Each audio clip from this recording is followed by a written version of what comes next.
compartilhar com vocês um texto lá no Evangelho de João, capítulo de número 16, o verso 32 e 33.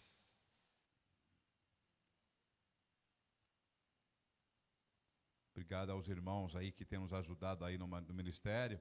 Pastor Davi, tem sido uma grande bênção. A gente compartilha algumas coisas que a gente não tem como compartilhar com os irmãos, né? A gente tem algumas coisas que a gente compartilha com os pastores, com o pastor Davi, com o meu irmão, com o Sebastião, né? E com o pastor também Adeildo. Então tem coisas que a gente tem pensamentos, né? Tem coisas que vêm na cabeça do pastor que às vezes a gente começa a pensar, Deus, isso é o Senhor que está falando ou vem da minha cabeça? Inclusive, numa reunião de pastores que nós tivemos lá na convenção, foi muito interessante o termo lá que foi falado, que assim, agora para os pastores que vão surgir ou que vão entrar na Convenção Batista Nacional, tem que se fazer um teste, né, na psicologia, se o pastor não é doido, né? E aí é uma coisa que está sendo falado já há bastante tempo, para ver se de repente tem um problema, o pastor tem um problema grave aí, psicológico e pode trazer um problema para a igreja depois. Então, alguns pastores disseram assim, pastor, eu não concordo com esse teste não. E eu vou falar por que eu não concordo. Porque o pastor já é doido.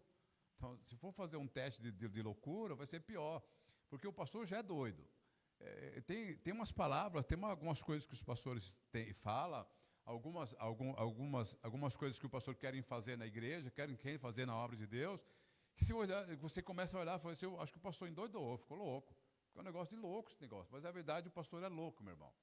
Para te falar a verdade, os pastores são loucos. São coisas que a gente tem, a visão que a gente tem, palavra que a gente ouve, dos dois lados, tanto da parte de Deus como da parte de Satanás também. No verso de número 32, você pode colocar para a gente ler junto aqui? Acho que seria melhor. João 16, 32 e 33.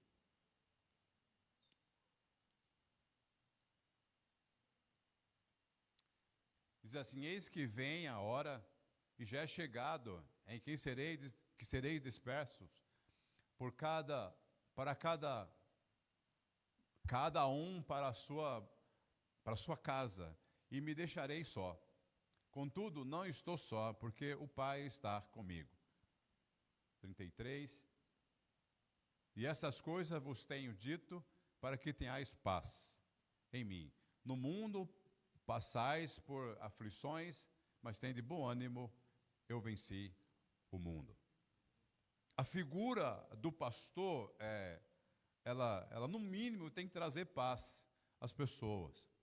Se numa reunião, irmão, se numa reunião, ou num momento como esse, o pastor está aqui, no momento de um velório, como eu falei, como a irmã falou, no momento de uma angústia de uma família está passando, se eu não tiver esse prazer de ligar para o pastor, e tenho certeza que se eu ligar para ele vai trazer paz ao meu coração. Irmão, se você um dia estiver aflito, e se você não tem o desejo de, eu vou ligar para o pastor, eu estou numa aflição, a minha família está passando por algum problema difícil, se a igreja está passando por um problema difícil, lá no hospital tem alguém enfermo da minha família, eu tenho que ligar para o pastor. Nós como pastores, irmão, Deus deixou para que você tivesse esse acesso. E além desse acesso, tem que trazer paz. Jesus disse que vai chegar uma hora, e a hora já chegou, que vocês vão ficar dispersos, cada um vai para a sua casa. E eu vou ficar só. Uma das coisas que o pastor muitas vezes se sente é só. Por quê? Porque tem umas loucuras, umas palavras meio doidas, tem uns pensamentos meio doidos, uns projetos meio loucos. Falei domingo do projeto de Noé. Noé trabalhava, estava todo mundo tranquilo, o cara vem, muda tudo, a gente vai agora a gente vai fazer uma arca. Ou então, como o pai da fé, Abraão, está todo mundo bem, está a família inteira aqui, todo mundo rico, cheio de dinheiro. Não, a gente agora vai sair porque ouvi a voz de Deus, nós vamos sair, nós vamos caminhar agora, que a gente não sabe para onde. Nós vamos caminhar, Deus disse que levaria a gente para algum lugar. Se eu chegar na minha casa, de repente eu estou andando e Deus fala comigo, isso é um dos grandes desafios para os pastores, ouvir a voz de Deus nitidamente. E eu chegar na minha casa e falar para a minha família, olha, a gente vai mudar. Deus está chamando a gente para ir para algum lugar e lá não vai ter recursos financeiros, a não ser que Deus faça alguma coisa. O que minha família vai falar? O Manuel, com 59 anos, ficou louco. Doidou, um negócio maluco, um negócio desse. Né? Mas olha que coisa interessante quando Jesus falou aqui, que o pastor, muitas vezes, ele vai ficar só. Por isso que é importante a gente ter alguém para conversar. É importante que tenha um pastor esteja junto para a gente comunicar, falar. É importante a gente falar, ter confiança de comunicar. Olha, irmãos, eu preciso da sua ajuda. Não é um motivo de fraqueza.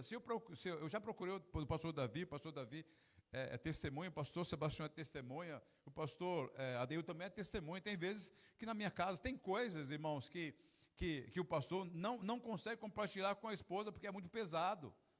Ele tem que comunicar com outro pastor que vai entender isso. Recentemente eu procurei o pastor Davi para conversar, eu mandei mensagem, liguei para ele. Eu preciso que você me ajude aí, como é que está a sua visão para o futuro, como é que está como é que está o nosso ministério para o futuro. Muitas vezes eu converso com o Sebastião, tem coisas, irmãos, que a gente ouve, tem coisas que o pastor ouve, pessoas falaram, a gente é bombardeado com perguntas. Irmãos, pastor, se eu fosse o senhor eu fazia diferente. Se eu fosse o senhor eu fazia uma outra coisa. Se eu fosse o senhor eu mudaria isso. A gente é bombardeado, irmãos, com pessoas dizendo assim, mas eu não concordo com isso, pastor. Se o senhor fizesse isso, vem outra pessoa e fala assim, olha, do jeito que o senhor está fazendo não está correto. Você poderia fazer uma outra coisa. Se nós, como pastores, for atender todos os pedidos das pessoas, a igreja seria uma bagunça. Eu preciso ouvir Deus ensinar, eu preciso ouvir a voz de Deus dizer para mim o que eu tenho que fazer. Irmãos, os pastores oram. Os pastores estão orando, os pastores estão pedindo a direção de Deus. A gente está passando lutas e batalhas, mas os pastores oram. Os pastores buscam a direção de Deus. Nenhuma decisão nossa aqui é por nós mesmos, mas é porque Deus tem falado ao nosso coração. E nós temos que fazer isso, nós temos que buscar a direção de Deus. Porque assim, não só nós aqui, mas do primeiro século, os apóstolos já enfrentaram isso.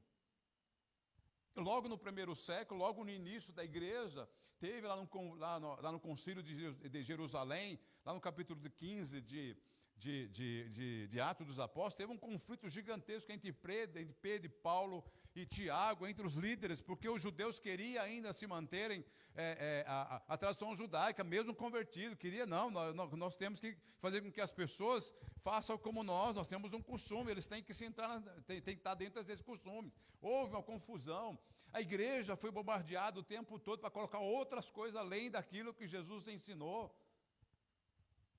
Paulo, escrevendo aos Gálatas, logo no início do ministério de Paulo aos Gálatas, ele disse assim, por que vocês estão desistindo tão facilmente do evangelho que vocês aceitaram com tanta alegria? No capítulo 1 você vai ver isso. No verso número 8, ele diz assim, em Gálatas 1:8, ele disse, olha, mesmo que nós, ou desça um anjo do céu, que naquela região, falar de anjo era super importante, mesmo que desça um anjo do céu e pregue um novo evangelho, além daquilo que nós temos anunciado, é falso, é anátema, não concorda com isso, não aceita isso. João, escrevendo a sua primeira carta, ele disse, irmãos, não deis crédito a qualquer espírito, ande provar se esse espírito vem de Deus. E já foram bombardeados logo no início, por filosofias gregas, por costume judaico. Nós somos a igreja, os pastores, irmãos, principalmente pastores de igrejas pequenas, de médio porte, aí estão sofrendo muito. Por quê? Porque as pessoas não querem compromisso, querem show, as igrejas hoje estão parecendo uma praça de alimentação, a praça de alimentação, desculpa ou me perdoe, você que está assistindo aí, que você não concorda, não tem problema.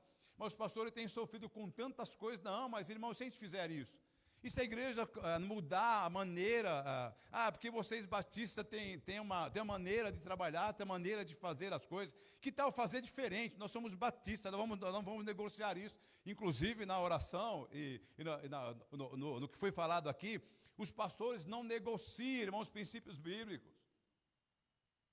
Nós não estamos aqui para negociar princípios bíblicos, nós vamos sofrer, muitas vezes ficamos sozinhos, porque a gente não negocia, irmãos, princípios bíblicos, e não vamos negociar, e não temos como negociar. Deixa eu falar algo para vocês aqui que é super importante que aconteceu comigo. Estava numa igreja, e lá todas as pessoas tomavam ceia, pessoas que não eram crentes, todo mundo tomava ceia. A Bíblia diz que não, as pessoas para tomar ceia tem que andar junto, o batismo e a ceia. Não pode ser, não, eu não. Tudo bem, as igrejas que fazem isso não tem problema nenhum, são um problema de vocês, são o governo da igreja. Mas aqui, irmãos, nós temos um princípio, nós fomos ensinados assim. Nós podemos negociar, irmãos, mas se a gente deixar hoje, a gente pode mudar isso depois. Não, irmãos, não dá para negociar com Satanás, não. A palavra de Deus ela tem que ser pregada, doa em quem doer, eu vou sofrer porque eu tenho que pregar a palavra de Deus. É isso que os pastores têm que fazer, acabou, não tem que negociar. Irmão, mas se a gente mudar isso, irmãos, a gente não vai mudar, porque é princípios bíblicos.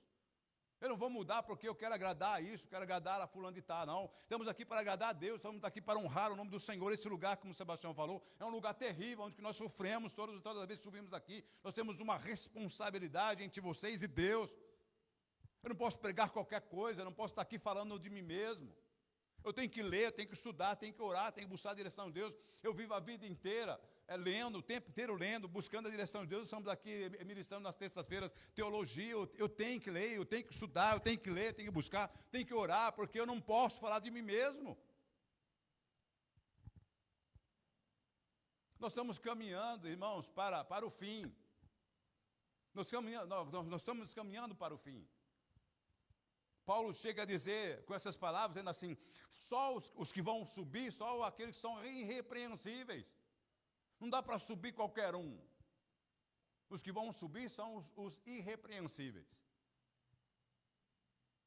Aqui, no curso, eu estava perguntando aqui, irmãos, por que tantas pessoas que já citaram Jesus como Salvador, viveram na igreja, participaram das coisas da igreja, estão fora. Mas ela seguia Jesus como Senhor e Salvador da vida dela. O que aconteceu? O que Jesus fez que você se afastou? A igreja fez? A igreja que se responsabiliza com isso. Mas Cristo não fez nada para que você deixasse Ele. Aliás, Ele fez além para que você permanecesse. Ele morreu numa cruz para que você permanecesse, levasse você para o céu. O pastor se entregou, o pastor, nosso bom pastor, morreu para que você tivesse acesso ao céu. Nós temos a responsabilidade, irmãos. Eu gosto muito dessa frase. Eu não vou dar conta de você lá no céu. Você vai dar conta de você mesmo. Agora eu vou dar conta daquilo que eu não ensinei ou aquilo que eu ensinei. Eu vou dar conta, Deus vai me perguntar para mim o que eu fiz com os recursos que eu recebi. Eu ensinei eu ensinei a igreja como ela deveria caminhar, como ela deveria servir ao Senhor. Se eu ensinei o contrário às Escrituras, se eu inventei alguma coisa para agradar a igreja, se eu inventei alguma coisa para renovar, para que a igreja se enche de gente aqui, esse não é o princípio. O princípio, desde o início que Jesus ensinou, não era para a igreja seja cheia. Crescer não é a igreja, crescer é o reino. É o reino que tem que crescer e não a igreja. Desculpa alguém que pensa contrário. Mas é o reino que tem que crescer. Jesus ensinou que ela deveria ser conhecido o reino por todos os lugares do mundo. E nós somos bombardeados, irmãos, a fazer diferente.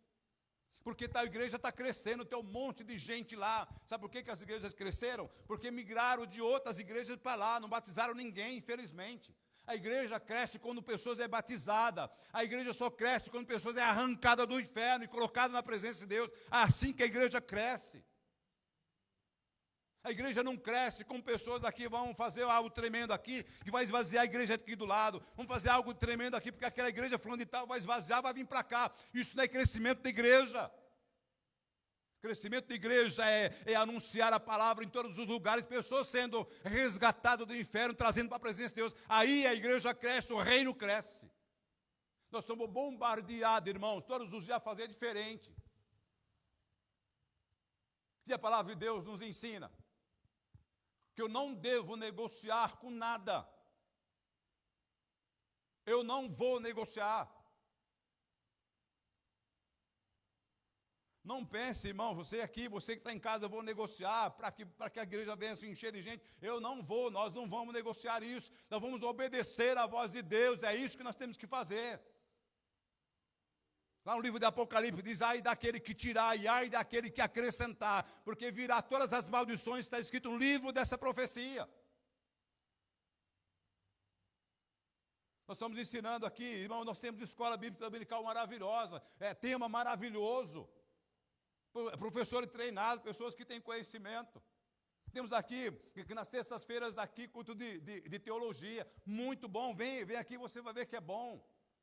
Nós temos culto de oração nas quartas-feiras aqui, inclusive quarta-feira, foi maravilhoso, a presença de Deus encheu esse lugar. Nós não iremos, eu estou aqui proclamando a você, nós não iremos negociar princípios bíblicos para agradar as pessoas. A Segunda Igreja Batista Nacional, eu como pastor presidente, junto com os pastores aqui e líderes, nós não iremos negociar princípios bíblicos para agradar as pessoas.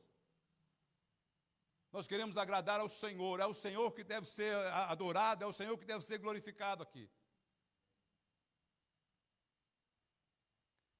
Eu disse essas coisas para que vocês tenham paz.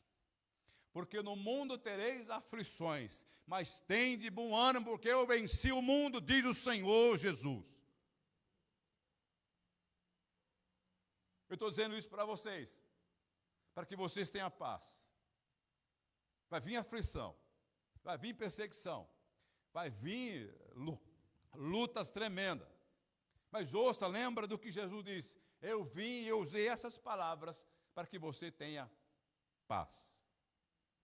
No meio de tribulações, no meio de grandes aflições, você terá paz. Porque eu estou com você todos os dias, até a consumação do século, diz o Senhor. Aflições virá para todo mundo. Inclusive, o sol brilha para todo mundo, a chuva vem para todo mundo, o sofrimento vem para todo mundo, a morte vem para todos.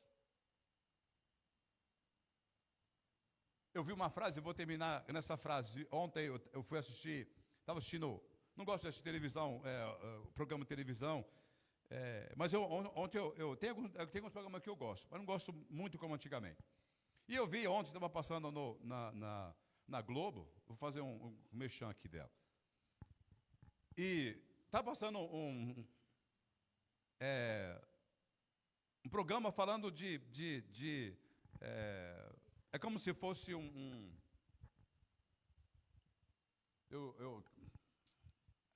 não consegui lembrar agora a palavra que eu deveria usar. Mas assim, eles estão colocando um monte de coral para fazer teste. Alguém me ajuda com alguma palavra assim. Para aqueles que cantam melhor, fica, outros que saem. Concurso, vamos dizer assim, concurso. E aí, veio o primeiro grupo, veio o primeiro coral, cantou super bem, a menina, a vocalista cantando super bem.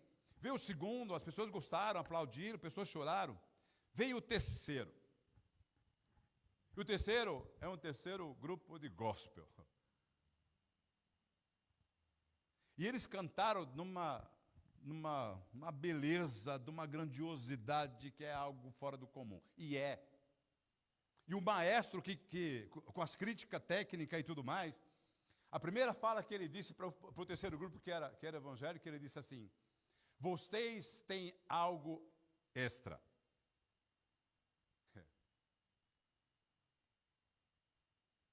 Por que eles têm algo extra? Porque era a unção do Espírito Santo que estava sobre ele ali, pessoas chorando, pessoas que parecia que ia voar com a presença de Deus quando eles estavam cantando música tão simples. Esses princípios nós não negociamos.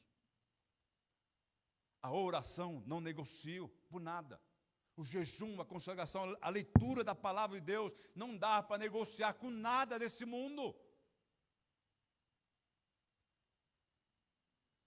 Os louvores aqui, a presença de Deus aqui, sabe por quê? Porque eles não negociam com nada. A adoração, o cântico, o som, Não negocia, é para Deus, ele não negocia para homem, eles não estão louvando a homem, eles não negociam isso. Eu tenho certeza absoluta que a liderança do Tom é exatamente isso. Nós não estamos aqui para negociar, nós louvamos exclusivamente ao Senhor Jesus, que é digno de honra e glória para todos sempre. É isso. Eu como pastor e nós aqui como pastores, nós temos que trazer isso para a igreja. Nós não estamos dispostos a negociar princípios bíblicos. Bombardeado de tudo quanto é lado. Mas o foco, como você disse, Sebastião, é Jesus. Foi o que ele ensinou, é ele que é o foco. É através dele, é através dos ensinamentos dele é que nós devemos caminhar. Amém? Não negocie, irmão, mesmo que você fique só, mesmo que você perca alguma coisa que parece que tem valor. Não negocie seus princípios bíblicos. Não negocie na sua casa os princípios bíblicos por coisas que parece que é boa, mas estraga.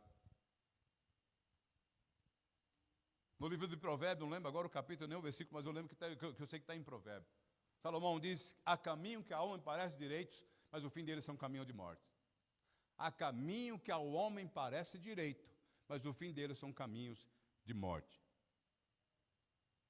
Jesus disse: eu sou o caminho e a verdade e a vida. É nele que nós temos que olhar. Em qualquer decisão que a gente possa tomar, é ele que eu tenho que obedecer. Amém? Fica de pé, por gentileza. Eu quero orar com você. Eu não sei se tem alguém aqui nessa manhã que sentiu no seu coração aí um desejo de, não sei se tem alguém que está afastado aqui, mas se de repente você quer receber uma oração de renovo e quer, agora, não, Senhor, eu não vou negociar mais os meus princípios bíblicos. Eu não sei se tem alguém aqui nos visitando. Tem um irmão, um rapaz aqui que está do lado do Edson. Ele falou o nome para mim, eu já esqueci, meu irmão, desculpa aí. É Denilson. Seja muito bem-vindo em nosso meio, viu, Denilson? É um prazer ter você com a gente aqui, tá? Conosco. Tem mais alguém que está nos visitando nessa manhã? Como é que a gente recebe aqui no final do culto, mas a gente recebe você, meu irmão? Seja bem-vindo. Em nome de Jesus. É um prazer ter você com a gente aqui, tá bom? Feche seus olhos. Vamos fazer uma oração. Se de repente, eu não sei se tem alguém que quer aceitar Jesus como Salvador, se alguém está afastado, quer voltar, alguém pensou em desistir, já praticamente desistiu, mas está aqui nessa manhã. Alguém quer voltar para o Senhor? Dá um sinal com a sua mão, nós vamos orar por você. Quer receber um renovo nesta manhã do Senhor, você já foi tentado a negociar os princípios bíblicos pelas coisas do mundo. Tem alguém aqui nessa manhã que quer voltar para o Senhor? Amém? Deus abençoe você. Tem uma moça, uma cantora muito famosa, brasileira, graças a Deus, ela é cristã. Eu não lembro o nome dela, é que a gente também não guarda o nome de todo mundo, né? Ela cantou, ela fizeram uma música agora junto com o Henrique, lá do